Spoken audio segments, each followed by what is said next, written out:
কিভাবে করতে হয় এবং কোন সময় আখ চাষ করলে ভালো হয় এবং আখ চাষ করতে কেমন খরচ হয়। আপনার আখ উঠাতে কম করে হলেও 9-10 মাস কিংবা 1 বছর পর্যন্ত সময় লাগে। হয়ে যাওয়ার পর কেমন লাগে আপনারা দেখতে পাচ্ছেন এখানে প্রায় আরো 1 বিঘা জমি গেছে। তো আপনারা দেখতে পাচ্ছেন এই আখগুলো দেখেন, এগুলো আখগুলোর এক একটা সাইজ আপনার এগুলো পড়ে যাবে বলে দেখেন আপনি যে বাঁশ দিয়েছে, বাঁশ দিয়ে একটা সোজা করে রেখেছে। এটা আলাদা আলাদা করতে হবে, এক একটা আলাদা আলাদা করে নিয়ে আপনি যখন মাটিতে লাগাবেন সর্বোচ্চ 1 থেকে 7 দিন 1 সপ্তাহের ভিতরে আপনার এখান থেকে গাছ গজানো শুরু হবে। তারপরে আস্তে আস্তে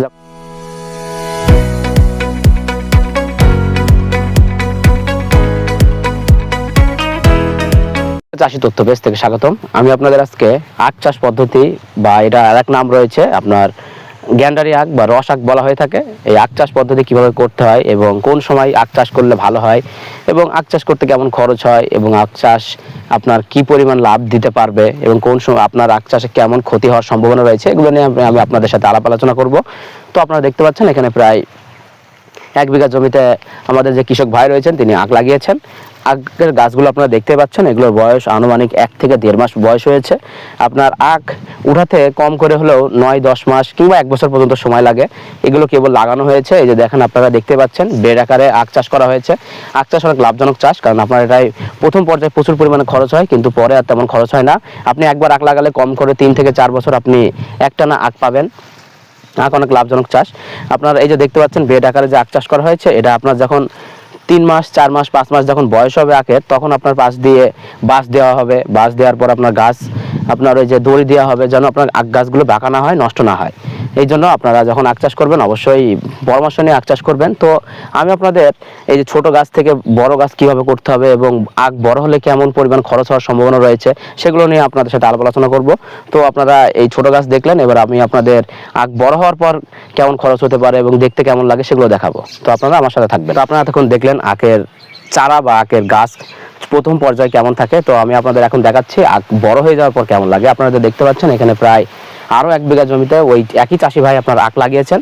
আখের এগুলো প্রায় সব কাটার মতো হয়ে গেছে। এগুলো আপনার 8 মাস 9 মাস কেমন কোনগুলো আছে 1 বছরও হয়ে গেছে। এগুলো আপনার বিক্রি করার মতো হয়ে গেছে। তো আপনারা দেখতে পাচ্ছেন আখগুলো দেখেন, এগুলো আখগুলোর এক একটা সাইজ আপনার অনেক মোটা, অনেক রস হবে। এগুলো রস আখ বলা হয়ে থাকে। এগুলো আপনার পিস বিক্রি হয় 20 টাকা 25 টাকা এবং পাইকারিতে আপনি যদি বিক্রি করেন তাও আপনি 15 থেকে 16 টাকা বিক্রি করতে পারবেন। এই আখ অনেক লাভজনক চাষ, কারণ আপনার প্রথম পর্যায়ে খরচ হলেও পরে কিন্তু আপনি 2 থেকে 3 বছর একটানা শুধু লাভ আর লাভ, মানে তখন আর কোনো খরচ লাগে না। কিন্তু আপনার প্রচুর পরিমাণে যত্ন নিতে হবে। আপনি যেমন দেখেন এই যে বড় ভাই আখগুলো পড়ে যাবে বলে দেখেন আপনি যে বাঁশ দিয়েছে, বাঁশ দিয়ে আখটা সোজা করে রেখেছেন। তারপর আবার এই যে উপর দিয়ে যে দড়ি দিয়েছেন, এই দড়িগুলো দিয়েছেন কারণ আখটা যদি সোজা না থাকে আখটা পড়ে যাবে। আখটা পড়ে গেলে আপনার আখটার ক্ষতি হয় এবং দাম অনেক কমে যায় এবং গোড়া অনেক নষ্ট হয়ে যায়। আপনি দেখেন এই যে প্রত্যেকটা গোড়া উঁচু করে দেওয়া আছে। উঁচু করে দেওয়ার কারণ হচ্ছে যেন পানি না বাঁধে এবং আখটা যেন বাতাসে নষ্ট না হয়, গোড়ায় যেন কোনো রকম ক্ষতি না হয়, তাহলে আখটা কিন্তু অনেক ভালো থাকে। তো আপনারা যেমন দেখতে পারবেন আখ লাগানোর সিস্টেম হচ্ছে এই যে আপনি যে দেখতে পাচ্ছেন এই যে এইগুলো মুখিগুলো, এই মুখিগুলো দেখে আপনার প্রত্যেকটা আলাদা আলাদা করতে হবে। এক একটা আলাদা আলাদা করে নিয়ে আপনি যখন মাটিতে লাগাবেন সর্বোচ্চ 1 থেকে 7 দিন 1 সপ্তাহের ভিতরে আপনার এখান থেকে গাছ গজানো শুরু হবে। তারপরে আস্তে আস্তে যখন বড় হবে তখন আপনি সার প্রয়োগ করবেন, বিষ প্রয়োগ করবেন, তাহলে আপনার আখ তখন আস্তে আস্তে শুরু হবে এবং আখের তেমন কোনো ক্ষতি হওয়ার সম্ভাবনা খুবই কম থাকে। আখে যদি আপনি প্রচুর পরিমাণে যে পাতাগুলো যদি ফেলাই দেন সবসময় মানে সুন্দর করে, তাহলে আপনার আখ গাছটা যদি সম্পূর্ণ পাতা আপনি ফেলাতে থাকেন তাহলে আখ গাছটা আপনার হালকা থাকে এবং আখের ক্ষতি হওয়ার সম্ভাবনা খুবই কম থাকে। তো আমি আপনাদের উদ্দেশ্যে বলবো যদি আখ চাষ করতে হয় অবশ্যই ভালো পরামর্শ নিয়ে আখ চাষ করবেন। আর আখ চাষ অনেক লাভজনক চাষ। আপনার আখ চাষ হচ্ছে আপনার এমন এক জায়গায় চাষ করবেন, মানে এক কথায় বলা হয় দোআঁশ মাটি, বা এমন এক জায়গায় চাষ করবেন যেখানে আপনার পানি নিষ্কাশনের ব্যবস্থা থাকবে এবং পানি বাঁধবে না, এবং যেখানে পানি আপনার বাঁধলেও যে পানিটা বার করতে পারবেন এমন এক জায়গায় আপনি আখটা লাগাবেন। আখ লাগানোর প্রথম পদক্ষেপই হচ্ছে আপনার এমন এক জায়গায় নির্বাচন করবেন যেখানে পানি বাঁধার সম্ভাবনা খুবই কম। আর তারপর আপনি বীজ নির্বাচন করবেন, এমন পরিপুষ্ট বীজ নির্বাচন করবেন যেখানে আপনার এই চোখগুলো দেখে আপনি নির্বাচন করবেন। এই মুখগুলো যদি না নষ্ট থাকে কিংবা এখানে পোকামাকড়ের ক্ষয়ক্ষতি থাকে তাহলে সেই গাছটা কিন্তু মানে সেই গাছটা জন্মাবেও না, আর জন্মালেও ক্ষতি হওয়ার সম্ভাবনা রয়েছে। তো বীজটা আপনি একদম পরিপুষ্ট বীজ দেখবেন, তারপরে আপনি আখ চাষ করা শুরু করবেন। এবং প্রথম পর্যায়ে আপনার আখ লাগানোর সাথে সাথে আপনার মাটিটা প্রচুর পরিমাণে মাটিটা সেচ দেওয়া লাগবে, মাটিটা স্যাঁতসেঁতে রাখতে হবে, নরম রাখতে হবে, তাহলে আখ গাছ যখন বড় হওয়া শুরু করবে তারপরে আপনি বেড আকারে আখের পাশ দিয়ে উঁচু করে দেবেন। তারপর আস্তে আস্তে আপনি সেচ দিবেন, সার দিবেন, বীজ দিবেন, গাছ আপনার বড় হতে শুরু করবে।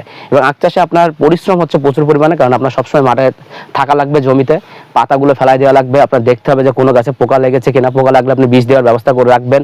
তাহলে কিন্তু আপনার এই আখ চাষটা সঠিকভাবে হবে এবং আখটা অনেক বড় হবে এবং সুন্দর একটা পরিপুষ্ট আখ আপনি বিক্রি করতে পারবেন। আখ অনেক লাভজনক আখ চাষ, কারণ আখের দাম সবসময় বেশি থাকে। আপনি দেখতে পাচ্ছেন আখের সাইজটা দেখেন, এটা দেখেন, এই আখটাতে কিন্তু আপনি কম করে হলো 25 থেকে 30 টাকা আপনি বিক্রি করতে পারবেন।